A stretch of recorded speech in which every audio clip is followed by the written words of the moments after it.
después de apendicitis y colecistitis, ¿no? Ingresa bastante hernias. Bien, ¿qué es la hernia? ¿No? Es la protrusión, ¿no? De un contenido abdominal por un orificio natural o adquirido. Esa es la definición. Entonces, la protrusión, ¿no? De contenido abdominal, ¿no? A través de un orificio natural o adquirido, ¿no? Ahora vamos a hablar qué son las eventraciones, ¿no? Las eventraciones son adquiridos, ¿no? Posterior a una cirugía, no se olviden. Y esto es frecuente encontrar en muchos pacientes y te preguntan, ¿no? ¿Cuál es el diagnóstico diferencial, por ejemplo, de hernia, ¿no? ¿Cómo diferencias, ¿no? Una hernia y una eventración, ¿no? Que son posteriores a una cirugía, ¿no?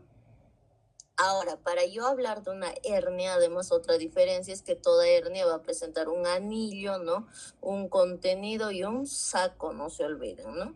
Ahora vamos a hablar de los factores de riesgo, ¿no? En los factores de riesgo nosotros vamos a hablar, ¿no? En pacientes mayores a 65 años, ¿no? En pacientes que son obesos, ¿no? Vamos a hablar, ¿no? De pacientes que tienen ascitis, ¿no? Enfermedad pulmonar obstructiva crónica. Cuando nosotros hablamos, por ejemplo, de la ascitis, ¿no? Va a aumentar la presión intraabdominal. ¿Y esto qué me puede provocar? Me puede provocar, pues, lo que va a ser una hernia, ¿no? Ahora, en la enfermedad pulmonar obstructiva crónica, por ejemplo, ¿no? El paciente todo el tiempo está tosiendo, no se olviden, ¿no? Entonces, ¿esto a qué predispone? A una hernia, ¿no? Pacientes que son constipados, de la misma forma también, ¿no? Predispone a la formación de hernias, ¿no? Entonces nosotros vamos a tener, ¿no? En los factores de riesgo predisponentes mayores a 65 años, obesidad, ascitis, EPOC, ¿no? Pacientes, ¿no? Que son constipados, ¿no? Eso tienen que tomar en cuenta. Bien, seguimos. Ahora nosotros vamos a hablar, ¿no? De lo que van a ser las hernias reducibles. Cuando nosotros hablamos de las hernias reducibles, ¿no? Por ejemplo, acá vamos a tener, ¿no? La hernia coercible y la hernia incoercible. Entonces, en reducibles tenemos la hernia coercible y la hernia incoercible. Cuando hablamos de una hernia coercible, ¿qué quiere decir, no? Yo hago una presión a nivel de la hernia, doctores, ¿no? Y se reduce a los minutos, no se olviden, ¿no? Entonces hacemos una presión en la hernia, se reduce a los minutos, ¿no? Y esta hernia va a protruir, ¿no? Después, ¿no? De 4 horas, después de un día, no se olviden. Por eso es una hernia coercible. Y esta hernia incoercible se le conoce también como hernia rebelde. ¿Por qué, doctores, no? Haces una presión a nivel de la hernia, ¿no? Y a los segundos se protruye, antes de que el paciente te diga, ¿no? Gracias, ¿no? Ya se protruye. Entonces, cuando yo hablo de una hernia incoercible, no es que haces una presión, ¿no? A nivel de la hernia, ¿no? Y aquí se reduce, pero es inmediato, ¿no? Lo que protruye, no es a los segundos, antes de que el paciente te diga, ¿no? Gracias, ¿no? Ya se protruyó. Entonces, a esta hernia se le conoce también como una hernia rebelde, ¿no? Ahora hablamos de las hernias irreducibles. En las hernias irreducibles vamos a tener lo que va a ser la hernia encarcelada y la hernia estrangulada. Cuando hablamos de la hernia encarcelada, ¿no? Como su nombre dice, está encarcelada, pero no hay compromiso vascular. No se olviden, no hay compromiso vascular. Y cuando hablamos de la hernia estrangulada, hay compromiso vascular. Va a ser una hernia que ya está cianótica con cambios de coloración, ¿no? En cambio, esta hernia no encarcelada es una hernia rosadita. ¿Estamos? Bien, ahora vamos a hablar, ¿no? De la pared abdominal, ¿no? Nos van a preguntar cómo está conformado la pared abdominal. La pared abdominal está conformado por piel, tejido celular subcutáneo, aponeurosis, músculo recto, oblicuo interno y externo, transverso y peritoneo. Una vez más, ¿cómo está conformado? Por piel, tejido celular subcutáneo, aponeurosis, músculo recto, oblicuo interno, externo, transverso y peritoneo. Bien, ¿qué hernias nosotros conocemos a nivel abdominal, no? Vamos a conocer la hernia epigástrica, la hernia umbilical, la hernia incisional, la hernia de Spiegel, la hernia inguinal, la hernia femoral. Entonces, ¿qué hernias conocemos? Epigástrica, umbilical, incisional, de Spiegel, inguinal y femoral. Además, también tenemos otro tipo de hernias, ¿no? La hernia de Richter, ¿no? Esta hernia de Richter, ¿no? Está parcialmente en el saco, no se olviden, parcialmente va a estar a nivel del saco inguinal. Ahora, la hernia de Litre. Esta hernia de Litre, ¿no? Contiene el divertículo de Merkel, no se olviden. La hernia de Litre contiene el divertículo de Merkel. Ahora, la hernia de Amiant. La hernia de Amiant, ¿no? El apéndice secal se encuentra en el saco inguinal. En la hernia de Amiant, el apéndice secal se encuentra en el saco inguinal. Y la hernia de Garengot, ¿no? El apéndice secal se encuentra en el saco crural. Ahora, ¿cuáles tienen que saber? Tienen que saber la hernia de Amiant, ¿no? Y la hernia de Litre, es lo más preguntado. Entonces, la hernia de Litre contiene el divertículo de Merkel, ¿no? Y la de Amiant, ¿no? El apéndice secal se encuentra en el saco inguinal.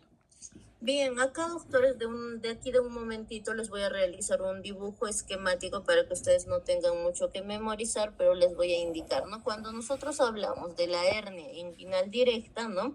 Se encuentra medial a los vasos epigástricos, protruye por el triángulo de Heschelbach, protruye por el anillo superficial, es más frecuente en adultos y ancianos, ¿no? Ahora, cuando hablamos de la hernia inguinal indirecta, ¿no? Protruye por el anillo profundo, se encuentra lateral a los vasos epigástricos, ¿no? Es más frecuente, ¿no? En los recién nacidos, en los niños, en los pacientes pediátricos por la persistencia del peritoneo vaginalis. Bien, estas dos de un momentito lo voy a esquematizar para que no tengan que memorizar. Bien, pregunta de examen de grado. ¿Cómo está conformado el triángulo de Heschelbach? ¿No? El triángulo de Heschelbach está conformado por el músculo recto, por el ligamento inguinal y los vasos epigástricos. Esto también lo voy a dibujar de acá de un momento. Ahora, nosotros tenemos que hablar, ¿no? Del cordón espermático. No se olviden, ¿no? Que el ligamento inguinal, ¿no? Contiene el cordón espermático, ¿no? Ahora, el cordón espermático presenta, ¿no? Y esto tienen que saber de memoria, no se olviden, ¿no? El músculo cremaster, la arteria testicular, las venas concomitantes, el nervio génito femoral, el conducto deferente, los vasos cremastéricos y el conducto peritoneo vaginal. No se olviden que el cordón espermático, ¿no? Contiene lo que va a ser el músculo cremaster, arteria testicular, venas concomitantes, nervio génito femoral, ¿no? Lo que va a ser el conducto deferente, los vasos cremastéricos, ¿no? El conducto peritoneo vaginal, ¿no? Ahora, ¿cuál es el diagnóstico diferencial? ¿No? El diagnóstico diferencial va a ser con varicocele, con lipomas, hidrocele, ¿no? Entonces, ese va a ser también con eventraciones, ¿no? Entonces, ese es nuestro diagnóstico diferencial. Bien, ahora también nosotros vamos a hablar las hernias a nivel lumbar, ¿no? Tenemos lo que va a ser, ¿no? La hernia de Grinfeld y la hernia de Petit. Entonces, a nivel lumbar tenemos la hernia de Grinfeld y la hernia de Petit, ¿no? Bien, ¿cuál va a ser el tratamiento? El tratamiento se realiza, ¿no? Con una mallita, ¿no? De polipropileno. No se va a realizar, ¿no? Lo que va a ser, ¿no? La hernioplastia, ¿no? Y se coloca esta mallita, ¿no? Que se llama polipropileno, ¿no? ¿Cuál es su nombre, doctores, también, ¿no? No se olviden que es la cirugía de Liechtenstein, ¿no?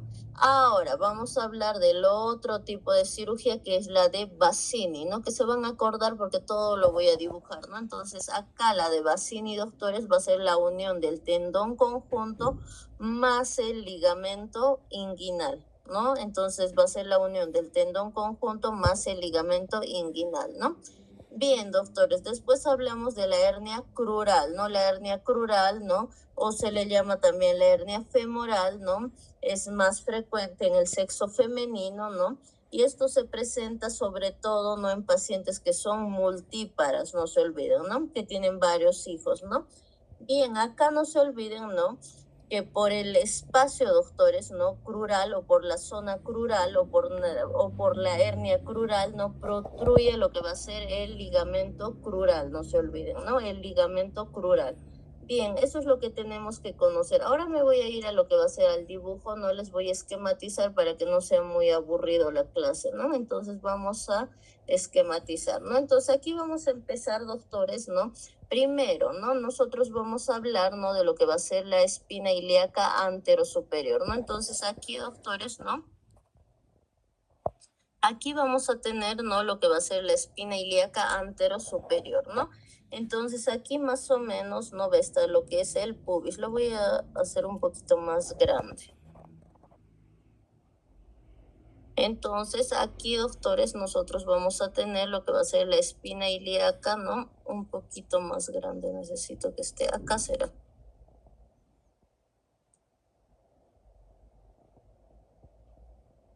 Entonces aquí tenemos, ¿no? Lo que va a ser la espina ilíaca anterosuperior, ¿no? Y aquí vamos a tener lo que va a ser el pubis, ¿no? Aquí aproximadamente no va a estar lo que va a ser el pubis. ¿Estamos? Entonces, aquí, doctores, no va a estar lo que es el ligamento inguinal, ¿no? Entonces, el ligamento inguinal, doctores, ¿no? Va de dónde a dónde. El ligamento inguinal va desde la espina ilíaca anterosuperior hacia el pubis, no se olviden. Entonces, el ligamento inguinal va, ¿no? Desde la espina ilíaca anterosuperior hasta la región del pubis, no nos olvidemos. Bien, todo lo que está, doctores, ¿no? Por debajo, ¿no? Del ligamento inguinal se le conoce como zona crural, ¿no? Y todo lo que está por encima, ¿no? Se le conoce como zona inguinal. Bien, doctores, ahora nosotros vamos a hablar de lo que va a ser el conducto inguinal, ¿no? Entonces, cuando nosotros hablamos del conducto inguinal, ¿no? Va a tener, doctores, ¿no? 4 paredes, no se olviden, ¿no? Entonces va a presentar, ¿no? Lo que son estas 4 paredes. Tiene la forma de una cajita, ¿no? Entonces, esta cajita, doctores, va a tener su pared superior, que tienen que saber, ¿no? La pared superior va a presentar lo que es una pared inferior, va a presentar una pared anterior, ¿no? Y va a presentar una pared posterior. ¿Estamos? ¿Cuáles son los límites, doctores? ¿No? Entonces, aquí a un costadito lo voy a escribir, ¿no? De la pared inferior, por